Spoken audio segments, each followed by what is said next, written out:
for the Kraken to have success in the future. One, we have strong, supportive ownership.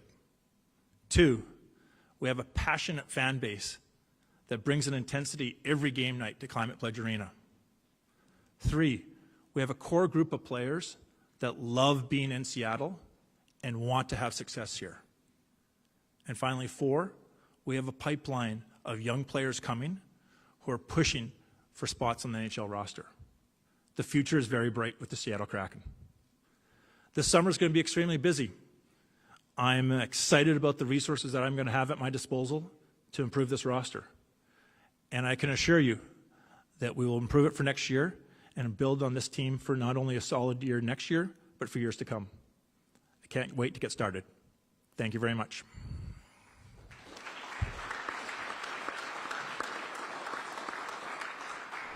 Well, I'll just chip in with a couple of things. First, Dan Bylsma is a really wonderful man. I saw him in the locker room of the Calder Cup Finals twice. We didn't win, but it was an incredible achievement, and he came here with the best of intentions, and I think we all wish him the absolute very best. And I will then sort of transition. I'm so proud of so much of what we've done. Building arenas, building training centers, building out Coachella Valley, building out our brand, going deep with the community. But we still have work to do. And I'm a guy that the last two organizations I was with, one went to the Super Bowl and the other went to the Stanley Cup Finals. So I would like to think I know what the pedigrees of winning are, and I believe we have it. We have it in Ron, who's deeply committed and stood up an organization during a very tough time. We have it in Jason, who's humble, but 3 consecutive gold medals as a player, led Hockey Canada. He has got an incredible resume, and he might be looking as though he was a candidate of convenience, but in fact, this guy was going to be a general manager in this league at some point in time, and I couldn't be more proud to sit next to him. But I, at the end of the day, salute our ownership, because today was not the path of least resistance.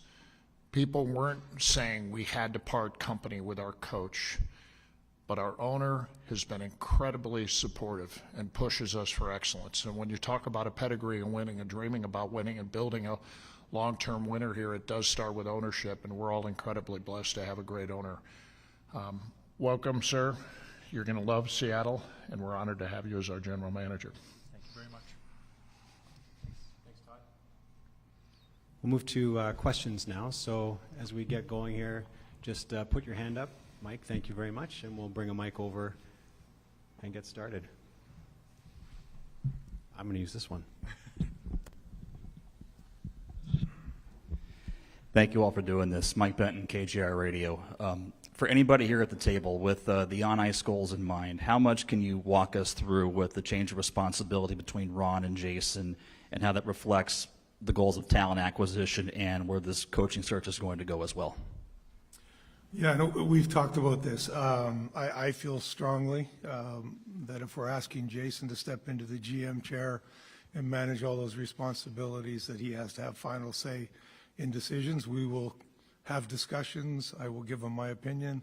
I know it won't be 100% in agreement all the time, but we will have those discussions. But at the end of the day, he will make the decision, the final call in those regards.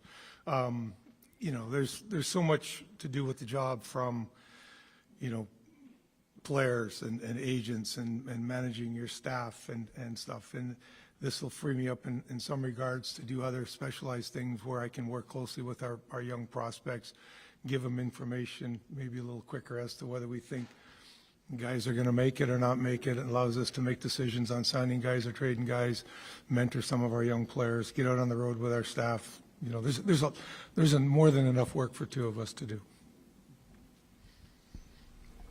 do. Glenn Dreyfus from Davy Jones Locker Room. A question that if both Todd and Sam would be willing to address, I'd appreciate it. Is it fair, is it legitimate to question the very, very top of the organization, the judgment at the very, very top, when you fired a coach who was a Jack Adams finalist and then fire his replacement 1 year later? For sure, it's fair. And, you know, we live in a world where lots of people question things. I remember people questioning us starting this whole thing and bringing hockey to Seattle. But I do think we have a track record of being committed and deeply committed to doing the right thing. The path of least resistance for both these guys and the owners was to do nothing on the coaching side. But they thought we could do better. They thought that a move could actually move us closer to winning faster. So the question's fair, but there's a conviction at this table that we're doing the right thing, even if it means making tough decisions.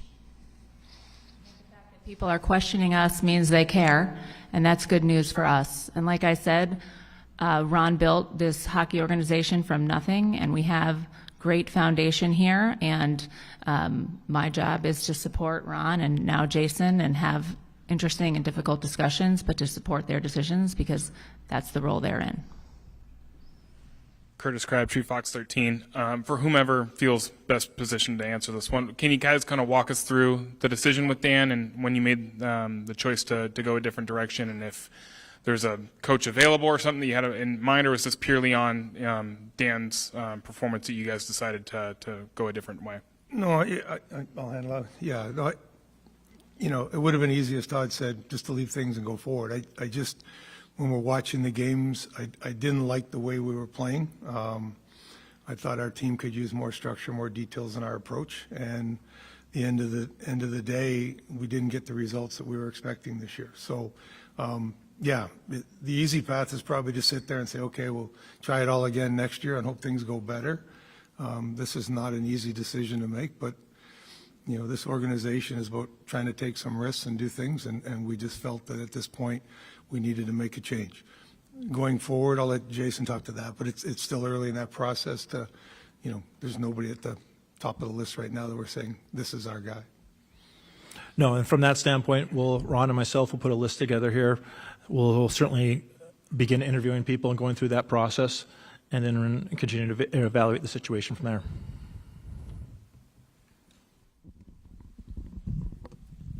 Hey, gents, congratulations, Jason. Thank you. Rob Simpson, SeattleHockeyInsider.com and VancouverHockeyInsider.com. Quick little follow-up to that. Status of the assistants is up to you and the new coach, or how is that going to work? It'll be certainly up to the discussion once the new coach will come into the equation there. We've been happy with our assistant coaches, what they've brought to the table. Jess Campbell will certainly be back with our group here moving forward from that standpoint. We've liked what she's done with our young players. We think whatever coach we bring in here from a head coach standpoint, we'll have to work closely with our younger players. Ron and myself will look close at different opportunities to bring in players, whether it's from a free agent standpoint or a trade standpoint. But a big part of how we're going to move this organization forward is our young players stepping in, and not only players from CV or juniors making a step to National Hockey League, but our young players in the National Hockey League taking another step, whether that's a Matty Beniers, a Riker Evans, a Shane Wright, and that will be a big part of finding a new coach here. If the player's not presently in the pipeline, and it doesn't appear that he is, where priority-wise is finding a true number one center for you? I think that's always a priority, and you can never have enough number one center in this organization. And look, I think from just a team standpoint, we need to get back to our identity, which is speed. If you look at where we were a couple of years ago, teams continually talked about how fast we played the game. You know, it's something that I think we have a lot of skaters that can move well. We got to find a system that just allows them to show that talent a little bit more. We'll continually look for star players. We'll continue to look to develop them within our system. We not have another high draft choice this year.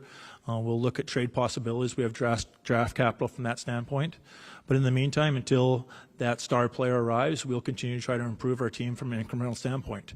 You saw what we did with a player like Kako coming into our organization, you know, bringing an element of size, a net front ability. Those are things that we certainly want to. So we'll continue looking at all different scenarios to try to add to our group. Last one, a little quickie follow-up to Curtis. Just out of curiosity, as former players, I asked Dan about this last week, the 0 and 12 in the back end of back-to-backs. Lack of passion, lack of preparation, lack of conditioning. Like, as former players, you were on a team, Ron, by the way, that had 3 number 1 centers. But like, as a Hall of Famer, what goes into losing 12, all 12? Yeah, it's a good question. We've done a lot of work on it. You look at the travel schedule, but really outside of 2 games, like for instance, the last game with Salt Lake City, we play in LA, we get to Utah, our guys get to bed, probably walk in their hotel rooms at 3 in the morning. By the time they get to sleep, it's 5. So that puts you at a disadvantage the next night. That happened a couple times, but not all 12. So that can't be an excuse. I thought maybe it was our conditioning, that we weren't in the shape we needed to be in, because a lot of times with our travel schedule, we don't practice as much. Using our tracking data, we actually skated faster in the second game than we did in the first game. So that tells me probably not conditioning. We looked at goaltending starts, right? Gruby started 6, Joey started 5, Steska started 1. So it was a question that we struggled with finding an answer to and asking the players. There really wasn't a simple solution to it. We've got to find a way to be better in back-to-back games. I mean, 0 and 12, that's, if you go 500, which is probably the norm, that's 12 points and puts us in a different position at the trade deadline. So it's something we need to address, especially with the schedule probably being even more condensed next year. I think we'll face more back-to-back. So our mindset right out of the gate has to be much better in that second night of back-to-backs. Back row, Mike Varell, Seattle Times, dead center. For Todd, I'm curious, you mentioned knowing the pedigree of winning and being around winners and just kind of understanding what that looks like. And obviously this franchise hasn't won as much as some people would have hoped in the first 4 seasons. But what are the pedigrees or the aspects of Jason and Ron behind the scenes that made you confident that they're the ones to continue to guide this ship forward? So appreciate the question. I think, winning is about a lot of things. One of the things it's about is facilities. We have outstanding facilities. The players in the NHL recognize that and view us as having some of the best facilities. We have amazing fans. The fans have filled the building up, and they have created the league-wide perception that we have a real hockey town here. We have a great owner. She has been so supportive and acknowledging her dad. We are going to win. We are going to win, and that was something so important to him. But then when I looked at the 2 guys to my right, Ron Francis has been a winner his entire life. He's a member of the Hockey Hall of Fame. When the book is written someday about standing up this organization during a global pandemic, there will be stories revealed that just demonstrate how incredibly difficult that was. But he not only stood us up, he did what he said he was going to do. He said we were going to build an incredible cupboard of incredible prospects that are going to be the formula of success going forward. And we've done that. We have 37 prospects, and we rank very, very high. And then Ron attracted other people.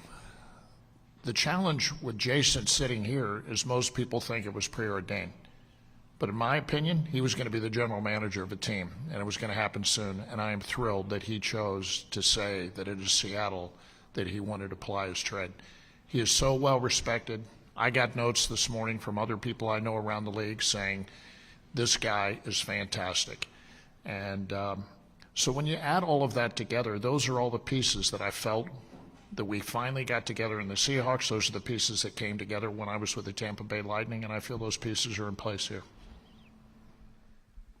Darren Brown, Son of Hockey, and NHL.com. For Jason, congratulations. From your standpoint, you mentioned looking for star players, but what are some areas of opportunity in terms of personnel for the team that you'll really be focusing on upgrading this offseason? Well, I think, like I said, we have to get back to our true identity, which is a speed game. If you look at the areas for improvement, I'm not going to say size, I'm just going to say strength. We have to find ways of doing a better job in front of our own net and finding and doing a better job of getting to the opposition net. Those are areas that we just haven't got to. And I say strength just because you look at a player like Jaden Schwartz finds a way to get there and be one of our top players from a net front presence. So that's going to be there. And then to me, there's still a development of skill across the board that we have to do. Where we ended up in the standings, we have to continue to improve and add to our skill level in all areas. It's not as if we're one player away right now from a Stanley Cup championship. We have to become a perennial playoff team first and then find our way. But to me, it's going to come from two fronts. It's the young players pushing up into our organization, wanting to be a part of things. And the great thing that we're excited about is it's not like one player that we're focused on right now in Coachella Valley. Like I look at a scenario what Robert Cron and his staff has done from an amateur staff, from our draft picks. It's a wide range of players. You certainly have the skilled players that a lot of people talk about. You saw this year Yanni Newman making a step in. We have Goyette Furcus down in Coachella Valley here right now. But then this year, you look at a Villeneuve in junior or a Melanson this year bringing a physical element. Molgaard came over this year at the end of the season. He's going to now play the World Championships for Denmark. So we have a lot of different types of players coming up into our organization, and I'm not just sort of pinning it on one player. But no, it's going to be exciting from trying to find more skill at the NHL level, like when we made a trade for Kako, but also finding, the next level of younger players. We will leave roster opportunities open for competition from our young players because I think that's going to be a great chance for us to really improve as a team. And to create those opportunities, do you foresee using buyouts possibly this summer? Look, I think it's a situation where we'll look at everything over the summer on where we're at. At the end of the day, we're making a commitment to improving our roster, and whether that's buyouts, whether that's trades, that's the easy part of my job right now is the draft capital that's at my disposal. From whether we make those selections or we utilize it to make trades, it gives us a lot of different opportunities here moving forward to make some adjustments to our roster. Answer my questions. Last one is, do you have any criteria in mind right now in terms of your next coach? I know it's very early in this process, but in terms of what you're looking for? No, and that's something that we look forward to just beginning our discussions and getting to know people a little bit better from that standpoint. I think there's going to be a lot of attributes that you certainly come into. I think finding someone who's a leader down there in our locker room, has a voice, has a strong voice, is certainly good at communication, but also good at utilizing the resources that this organization has. Whether you talk about R&D, development staff, information from Coachella Valley, like our strength and conditioning staff, there's a lot of information I think that a head coach or CEO down there can certainly utilize in building his lineup and building his roster, and we want to find someone who's willing to utilize all that to put the best team forward on the ice for the Kraken. Zambag, Debbie Jones locker room. 3 coaches in 5 years. What would you say to those who have concerns, especially from potential coaches, who might view Seattle as a more volatile organization where coaches are not allowed the runway to see their long-term vision through?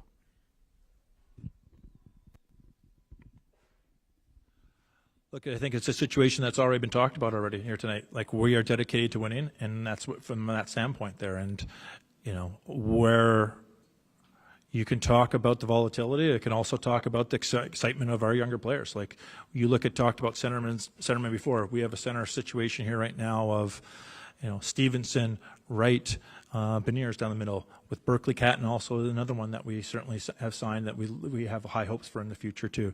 So I think a coach looks at this situation here and looks at the talent, looks at the opportunity, looks at our facilities, looks at a dedication to winning, and I think it's still an opportunity for a lot of success here and a lot of a lot of future success. And we take a step back, like, look, the last year or two hasn't gone the way we wanted it. It hasn't met expectations, but what I'm excited about, and when we have our conversations with Matty Beniers, and I talked in my first comments about just players wanting to be here and wanting to have success, like that first year for Matty Beniers when he played 14 playoff games, that was important for his understanding of what it takes to be in the playoffs, what it takes to have success not only in the regular season but moving forward there. So I'm ecstatic that there's, in this organization, there's a culture of winning in Coachella Valley. There's a culture of our players having success as a group. Now we have to find ways to get back to that. But from a coaching standpoint, I think there's so many resources at their disposal here, and they're excited about what we've, as Ron alluded to, whether when free agents want to come here, young players coming up through our system, to me, it's a great opportunity moving forward here for them. Brianna Vasquez, King 5 Sports. What are you looking for in the next head coach that the last two didn't have? I would say that's an excellent question from that standpoint. Like, I think you look at it's the balance of finding ways to continue to develop our young talent. I think it's always a fine balance for coaches to open things up, allow for the offense to grow, but also keep the details from a defensive standpoint. And, I alluded to earlier about just our net front presence in the offensive zone, but also the defensive zone. I look at our defense being a strong group that should be one of the key elements of our organization and our team success. And the numbers this year just don't show it from that standpoint. So that was disappointing there. But I think we can talk about players coming in and everything, but it's, again, we've talked about our younger players have to continue to develop, and showing that development is going to allow us to get to, obviously, the playoffs and our future success. Nico Tamuri and Como Sports here in Seattle. It's for anybody here. Just the idea that what about your core group of players makes it so it's not even a concern that it will be 3 coaches in 3 years, that it's not volatile, that it's this core group can kind of handle that?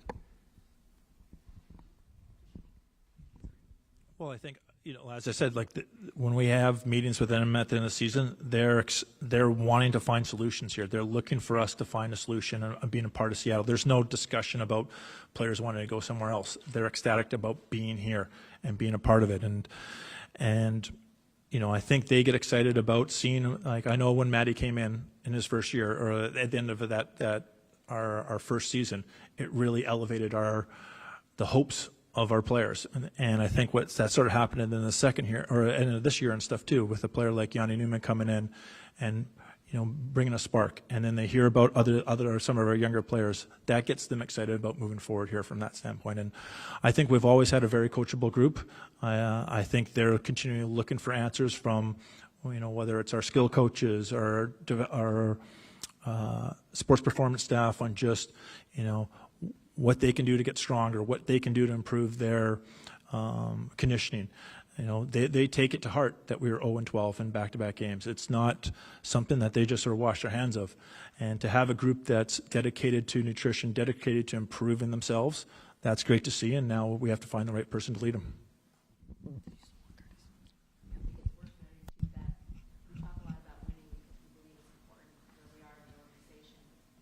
We're not, in terms of volatility, it's not that we're just going to fire a coach if we keep losing, right? It's about how you learn from that, how you're coaching the team, how you're getting along, how you're communicating, how you're coachable by these folks. And for us, it's just about having the right fit. And you take risks, and sometimes you get that wrong for the organization. Obviously, you had the experience in Buffalo and in the years here as the AGM role. How do you feel you're different as you get set to tackle this for a second time in the head chair? And what do you what have you learned from that experience with the Sabres to kind of push things forward here? Yeah, look, you always learn from any experience that you go through. Shame on you if you don't. I have a lot of positive experience in Buffalo, and I'm always honored that the Pilgrims gave me an opportunity to be a general manager there. And I think just you go through the cadence of developing relationships with other general managers, with agents, the pressures of the job. You now know exactly what the role is going to be from this standpoint. What gets me so excited about this job right here is what we've talked about, the players in this organization and what's coming, but also the fact that you're coming in here and not evaluating things, that you know the staff right away here. I've been a part of it. As much as you try to get a feel for other teams in the National Hockey League, until you're in there working with them, you don't truly understand all the background information and all the sort of the intricacies of a team. So the fact that I've been a part of this organization, the fact that I know the players, I know the staff, just is going to, I think, allow me to make quicker decisions and move forward here, and that's what gets me very excited. Jason, I think you mentioned earlier about the players and the exit meetings with all this process going on, and I think the back-to-back record a part of it. What else was an important part of their message that kind of led us here to this day and the coaching vacancy also? Just to be blunt, nothing really.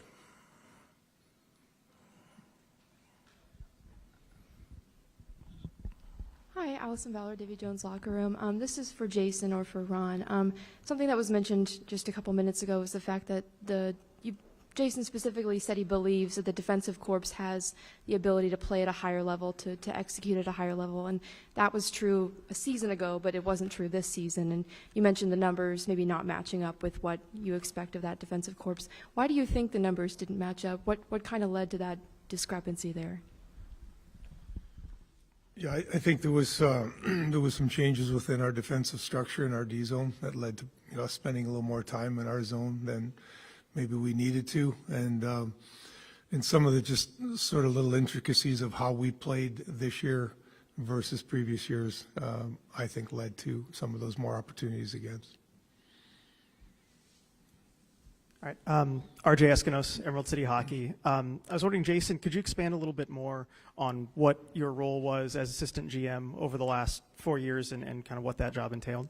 Yep, certainly I had interaction obviously with Ron on a lot of different things, but my job was to be out in the field from a player evaluation standpoint.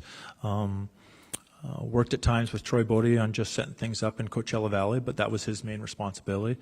What I oversaw was player development with Jeff Tambellini and our pro staff in Dave Basigio.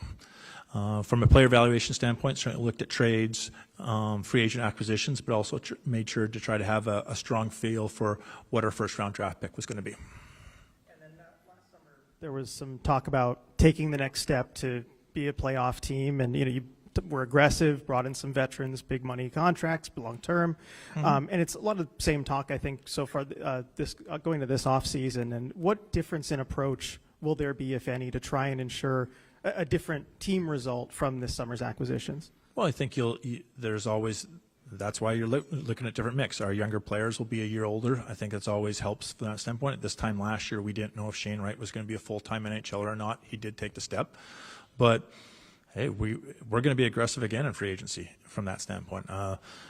Adding in both Stevenson and Montour, you saw the passion that Montour brought day in, day out and stuff. I think that was certainly a strong addition to our organization, and we're going to continue to look to add those guys, players of that ilk, to our group here and stuff for sure. And last one for Samantha. What is the standard for on-ice success for this organization? What is the timeline by which you expect the team to achieve that standard? Yeah, so I think it takes time to build an organization, and now it's been 4 years, and I think what we would like to be is a sustained playoff team, and I think that's where we see you can't 100% define success that way. I think this organization is obviously bigger than what we do on the ice, and I'm very proud of what we've done here in this in the community, KCI, at CPA, all the people that work here, One Roof. We've done a tremendous amount of work in the community that I'm really proud of. I think that last step and the most important step is to get where we want to be on ice. So it's to be a sustained playoff team, and it's as soon as possible. Or Ron, or both, do you guys think with the experience you have drafting, is 4 draft classes, are they ahead of schedule, or are you guys a little bit ahead of schedule on who you thought might be up here? Yeah, I mean, every draft class is different. Some of it depends. Some draft classes are stronger than others. Some you pick higher than other drafts. So there's a lot of things there. I think one thing we've been able to do is accumulate a lot of draft picks and throw a lot of darts at the board. And I think with how our ownership has allowed us to build a player development staff to work with these kids. We work with them constantly, even whether they're in junior and college. We're working with them all season long. You see it here in Dev Camp in the summertime, and we're trying to speed that process up as much as we can. But we look at the pieces we have. There's a lot of pieces that we're excited about. It's just a process. It's not like other leagues in the sense that we get these kids a lot of times at 18 years old. And you're seeing it with, Shane just turned 21, Matty just turned 22. It takes time for these kids to develop into the NHL. It's not like some of the other sports. We were drafting them out, out of college, maybe in his 4th year at 23 or 24 kind of thing.